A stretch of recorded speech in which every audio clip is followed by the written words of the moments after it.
এই মেঘলা দিনে একলা ঘরে থাকে না তো মন, কাছে যাব কবে পাবো ওগো তোমার নিমন্ত্রণ। আর সেই নিমন্ত্রণেই সাড়া দিতে এবারে দু চাকায় কলকাতা থেকে মেঘালয় পাড়ি দেওয়া এবং তার খুঁটিনাটি তথ্য। ভারতবর্ষের নর্থ ইস্টে বছরে প্রায় 11,400 মিলিমিটার বৃষ্টিপাত হয়। তার মানে 37 ফিটেরও বেশি বৃষ্টিপাত প্রতি বছর এখানে হয়। এত বৃষ্টিপাত হওয়ার প্রধান কারণ হচ্ছে বর্ষাকালে বঙ্গোপসাগর থেকে দক্ষিণ পশ্চিম মৌসুমি বায়ু সারা ভারতবর্ষে প্রবেশ করে এবং এই অতি সম্পৃক্ত জলীয় বাষ্পপূর্ণ মৌসুমি বায়ু প্রথম এসে মেঘালয় পাহাড়ে ধাক্কা খায় এবং প্রচুর বৃষ্টিপাত ঘটায় চেরাপুঞ্জি ও খাসি পার্বত্য অঞ্চলে। ছোটবেলা ভূগোলের বইয়ের পাতায় একে শৈলোৎক্ষেপ বৃষ্টিপাত বলে পড়েছি, আর আজ সেই নলেজটাকেই স্বচক্ষে অনুভব করতে বেরিয়ে পড়লাম ভারতবর্ষের সর্বাধিক বৃষ্টিপাতযুক্ত অঞ্চল মেঘালয়ের উদ্দেশ্যে। সো গুড মর্নিং বন্ধুরা, welcome to mice to infinity. Sanghamitra ready হচ্ছে আর আমি রেডি, আমার চান টান হয়ে গেছে একদম। ঘড়িতে বাজছে এখন 1:30 আর বাইক পুরো রেডি। বাইরে ঘুম পাচ্ছে নাকি? এখন ঘুম পাচ্ছে না। এত তাড়াতাড়ি বেরোনোর মেন রিজনটা হচ্ছে এখন যেহেতু গরমকাল, বাইরে মোটামুটি 9টা-10টার পরে একদম লু বইবে। সো যাতে সেটা না যতটা কম ফেস করা যায়, আগে রাত্রের অন্ধকারের মধ্যেই যতটা রাস্তায় পেরিয়ে যেতে পারি ততটাই বেটার হবে। গরম সকাল সকাল এসে গেছে হাফ প্যান্ট পরে, সবই অন্ধকার অন্ধকার আসছে। ওর নাম হচ্ছে অমিত, ও বাড়ির পাশেই থাকে। ও আর ওর বউ আমাদের সাথে এই ট্রিপটাতে জয়েন করবে, বাট ওরা যাচ্ছে ট্রেনে ওরা গুয়াহাটি থেকে গাড়ি নেবে, তাই তো? গুয়াহাটি থেকে ওরা বাইকে জয়েন করবে আমার সাথে। আমি আপাতত এখান থেকে আমার টাইগারকে নিয়ে বেরোচ্ছি। অল দ্য বেস্ট, খুব ভালোভাবে যেও, সাবধানে গাড়ি চালিও। চলো, ঠিক ওখানে গিয়ে দেখা হবে। আর বাগদি চলো, নেক্সট বার যাবো। ঠিক আছে তাহলে মা আসি, সবাই টাটা। দুগ্গা চলো।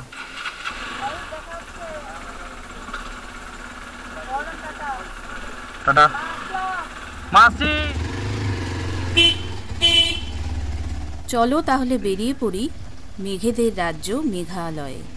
আর বন্ধুরা, তোমরা আমাদের সাথে উপভোগ করো পুরো জার্নিটা। যারা এই ভ্লগটা দেখছো তাদের অনেকেরই এই প্রথম বা দ্বিতীয় দিনের এপিসোডগুলো একটু হয়তো ইন্টারেস্টিং নাও লাগতে পারে, কারণ আমরা ভারতবর্ষের একটা এমন প্রান্তে থাকি যেখান থেকে উত্তর দক্ষিণ পূর্ব পশ্চিম যেদিকেই যাই না কেন, কলকাতা থেকে শুরু করে আসল অ্যাডভেঞ্চার অবধি পৌঁছানোটাই একটা বড় ব্যাপার এবং সেটার জন্য একটা বড় রাস্তা পাড়ি দিতে হয় আমাদেরকে। তাও আমি আমার এই জার্নিটাতে আমি কোথায় থাকলাম, রাস্তার যতটা পারা যায় খুঁটিনাটি সবটাই তোমার সাথে শেয়ার করব, কারণ এমন অনেকেই আছে যারা এই ভ্লগটা দেখে রাস্তার ডিটেলসটা বা কোন রাস্তা দিয়ে যাবো বা কীরকম রাত্রিবেলা কীরকম রাস্তার কন্ডিশন থাকে সবটাই জানতে চাও।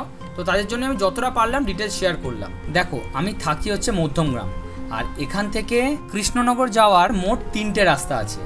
একটা হচ্ছে ভায়া বর্ধমান, আর আরেকটা হচ্ছে বারাসাত থেকে একদম সোজা বেরিয়ে যাব। বাট আমি এবারে যে রাস্তাটা নিতে চলেছি সেটা হচ্ছে ভায়া কল্যাণী। কদিন আগে ডিসেম্বরে আমি যে ডুয়ার্স ট্রিপটা করেছিলাম তখনই আমি প্রথমবার কল্যাণী এক্সপ্রেসওয়ে দিয়ে শিলিগুড়ি গেছিলাম। এবারেও সেই ডুয়ার্সের ওপর দিয়েই যাব, কিন্তু পরে আমি একটা ডুয়ার্সের ওপরে ডেডিকেটেড ভিডিও বানাবো। সো এখন আমি হচ্ছে মধ্যমগ্রাম চৌমাথায় আছি, আর এই রাস্তাটা একদম সোজা সোদপুরের দিকে যাচ্ছে। সোদপুরের অনেকটা আগেই একটা কানেক্টার রোড আছে যেখান থেকে আমাকে ডান দিক নিতে হবে এবং যার পর আমি উঠে যাব কল্যাণী এক্সপ্রেসওয়েতে। আর বাঁকঘোড়ার সাথে সাথেই আমি এখন উঠে পড়েছি কল্যাণী এক্সপ্রেসওয়েতে। আর এরপর শুধু ফ্লাইওভার আর ফ্লাইওভার। আগে মানে যখন কল্যাণী এক্সপ্রেসওয়ের কাজ কমপ্লিট হয়নি তখন কিন্তু এই কলকাতা থেকে শিলিগুড়ির জার্নিটা কিন্তু খুব বোরিং জার্নি ছিল। সত্যি বলতে কল্যাণী এক্সপ্রেসওয়ে হয়ে যাওয়ার পর এই যে শিলিগুড়ি অবধি জার্নিটা কিন্তু অনেক স্মুথ হয়ে গেছে। আর এটা হচ্ছে আজকের দিনের, দিন বলবো না রাত বলবো যাই না, তবে আজকের এপিসোডের ফার্স্ট টোল। বাইকার হওয়ার কিন্তু একটা অ্যাডভান্টেজ আছে, আমাদেরকে কিন্তু কোথাও টোল দিতে হয় না, আমাদের প্রচুর পয়সা বেঁচে যায় এই টোলে পয়সা দিতে না হয়ে। তবে ভারতবর্ষে এমন অনেক এক্সপ্রেসওয়ে আছে যেখানে বাইকারদেরকেও টোল দিতে হয় এবং আমি দিয়েছি। আমি লাদাখ যাওয়ার সময় যমুনা এক্সপ্রেসওয়ে, তারপর দিকে লখনৌ এক্সপ্রেসওয়ে, আদি কৈলাসের সময় দিয়েছিলাম হচ্ছে পূর্বাঞ্চল এক্সপ্রেসওয়েতে। আর যতদূর সাউথ ইন্ডিয়া রাইডেও বোধহয় ব্যাঙ্গালোরে যখন গেছিলাম তখনও কিন্তু আমি ওই ব্যাঙ্গালোরেই কোনো একটা এক্সপ্রেসওয়েতে বাইকের জন্য টোল দিয়েছিলাম। আর যারা এই রুটটা দিয়ে যাচ্ছ তারা ঠিক এই জায়গাটা থেকে আর ফ্লাইওভারে না উঠে সোজা বাঁ দিকের রাস্তাটা দিয়ে নেমে যাবে।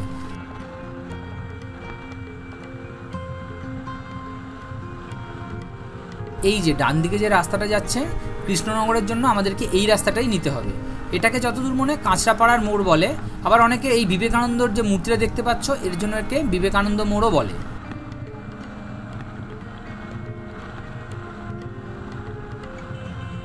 আর এখান থেকে একদম সোজা গেলে আমরা গিয়ে পৌঁছাবো হচ্ছে বড় জাগুলির মোড়। বলছি কাকু, এটা এই মোড়টার নাম কি আছে? জাগুলি? এটাই জাগুলিয়া, তাই তো? আমি যাবো শিলিগুড়ি।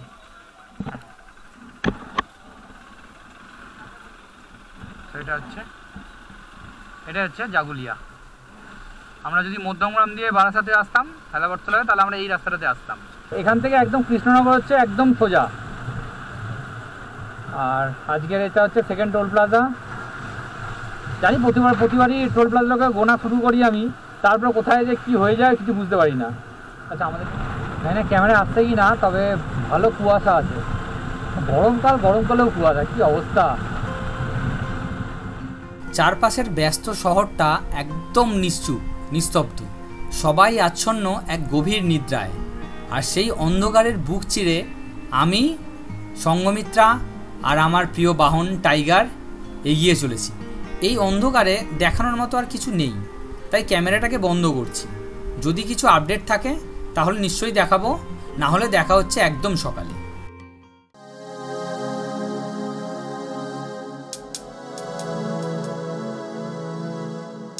আর এটা হচ্ছে এই এপিসোডের 3 নম্বর টোল প্লাজা। ঘড়িতে বাজছে 4:32। তাহলে এখন বলা যেতে পারে গুড মর্নিং এভরিওয়ান। চারপাশের ওয়েদার কিন্তু এখন দারুণ, মানে একটুও গরম লাগছে না। তবে আমি একটা সাজেশন দেবো, এই যখন রাত থেকে দিন হয় বা বেলা গড়িয়ে রাত হয়, পার্টিকুলার এই সময়টাতে পুরো আলো ফোটা বা পুরো অন্ধকার হওয়া পর্যন্ত একটুখানি ওয়েট করে গেলে বেটার, কারণ এই সময়টাতে কিন্তু গাড়ির লাইট প্রপারলি কাজ করে না। তো এটা হচ্ছে বহরমপুর ফারাক্কা টোল।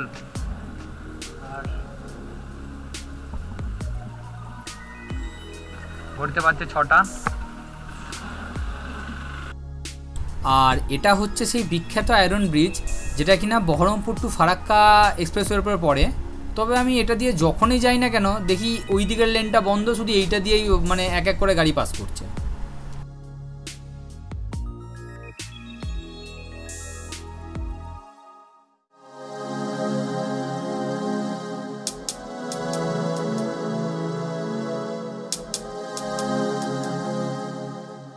তো অনেকক্ষণ ধরে গাড়ি চালানো হচ্ছে। আমরা আপাতত আছি হচ্ছে তোমার বহরমপুর, তাই তো? এটা ওই পেছনে যে ওই যে ভেতরের রাস্তাটা চলে যাচ্ছে ওটা বহরমপুর সিটির দিকে যাচ্ছে, আর আমরা আছি হচ্ছে বহরমপুর এক্সপ্রেস যেটা, তাই তো?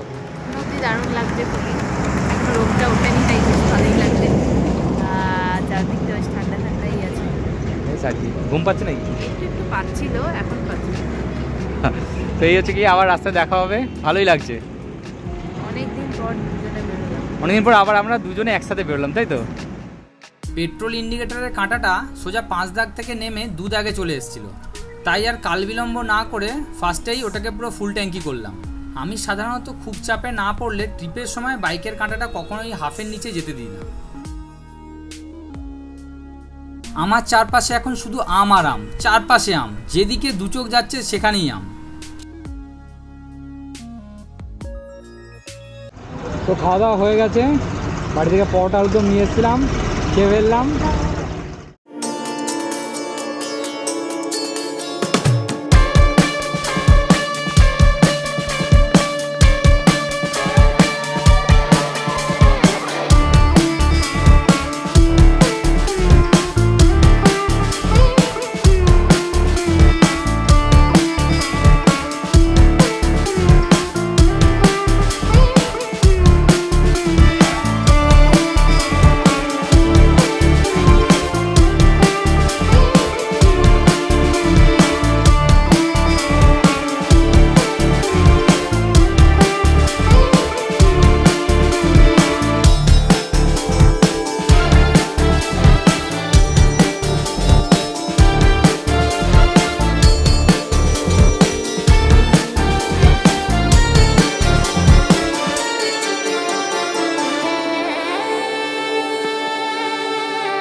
আমরা আপাতত 2240 মিটার বিস্তৃত ফারাক্কা ব্যারেজের ওপর উঠে পড়েছি। তবে এর আগে আমি কখনোই ফারাক্কা ব্যারেজকে এত ফাঁকা পাইনি।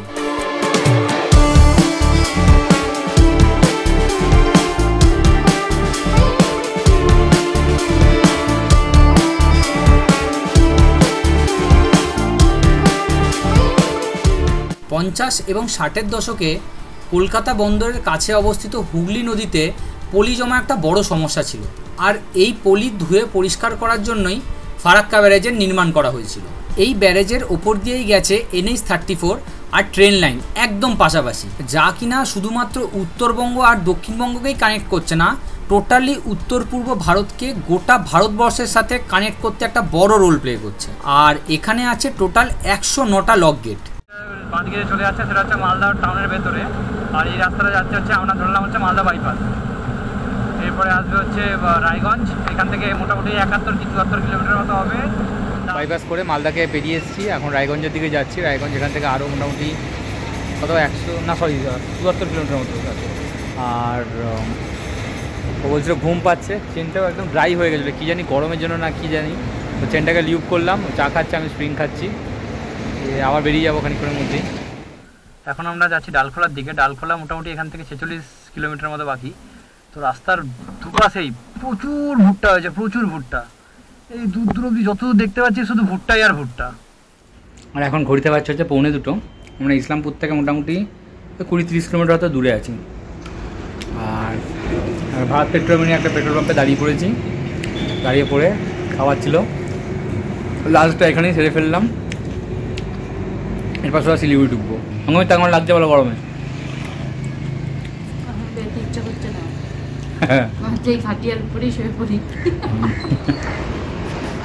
শিলিগুড়ি যাওয়ার জন্য ডান দিক নিতে হবে। কিষানগঞ্জ 28 কিলোমিটার। এই কিষানগঞ্জ রাস্তাটা কিন্তু খুব খারাপ। মানে আমি ডিসেম্বরে লাস্ট এসেছিলাম, ডুয়ার্স করে এসেছিলাম যখন, তখন রাস্তার কন্ডিশন খুবই খারাপ ছিল। আর এখন দেখা যাক কী কন্ডিশন আছে রাস্তার।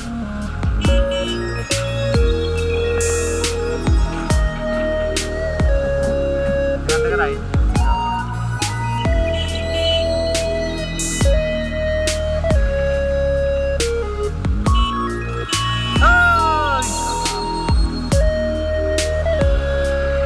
ডান দিক দিতে হবে।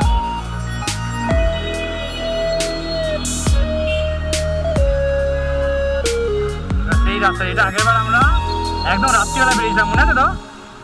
বিশেষ করে কলকাতা শিলিগুড়ি রুটের এই জায়গাটা নিয়ে আমি সত্যিই খুব টেনশনে ছিলাম, কারণ আগেরবার আমি যখন এখান দিয়ে গেছিলাম এই রাস্তাটা এক্সট্রিমলি খারাপ ছিল, বাট এবারে কিন্তু একদম মিরাকেল হয়ে গেছে। রাস্তা এত সুন্দর যে গাড়ি আরামসে 80-তে ক্রুজ করা যাচ্ছে।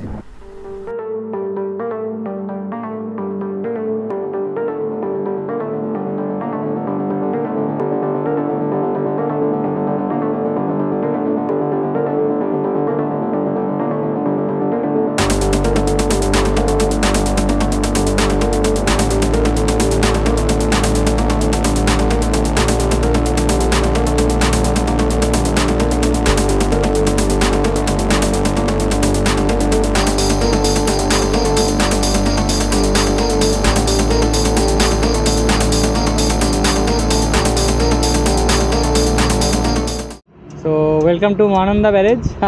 এটাই হচ্ছে মহানন্দা ব্যারেজ, আর জল প্রচুর ছাড়া আছে, একদম উপর অব্দি জল চলে এসছে, প্রচুর জল বইছে, একদম দারুণ দেখতে লাগছে, পুরো জলের প্যারালালি একদম গাড়ি চালাচ্ছি। সো এখন ঘড়িতে বাজছে 4:28 আর আমরা শিলিগুড়ি ঢুকে গেছি। আকাশে যথেষ্ট আলো আছে। আজকে আমরা নাইট হল্ট করব শিলিগুড়িতেই আমাদের অতি পরিচিত এক আত্মীয়া কৃষ্ণা কাকিমার বাড়িতে। যারা প্রথমবার এই ভিডিওটার থ্রু আমার সাথে জুড়ছো, ভবিষ্যতে আরও এরকম অনেক অ্যাডভেঞ্চারাস ট্রিপের জন্য চ্যানেলটাকে সাবস্ক্রাইব করো। ভিডিওটা কেমন লাগলো অবশ্যই কমেন্টের মাধ্যমে জানিও। বন্ধুরা, তোমাদের এই একটা কমেন্ট, শেয়ার বা সাবস্ক্রাইব থেকে আমি অনেক বেশি উৎসাহিত হই আমার ভ্রমণের অনেক অভিজ্ঞতা নিয়ে আরও অনেক ভিডিও বানানোর। সো আলটিমেটলি পৌঁছে গেছি কাকিমার বাড়িতে, ডান দিকে কাকিমা। আর আজকে এখানেই স্টে করবো। আর আপাতত এখন ঘড়িতে বাজছে হচ্ছে 5টা 1 এক্স্যাক্টলি।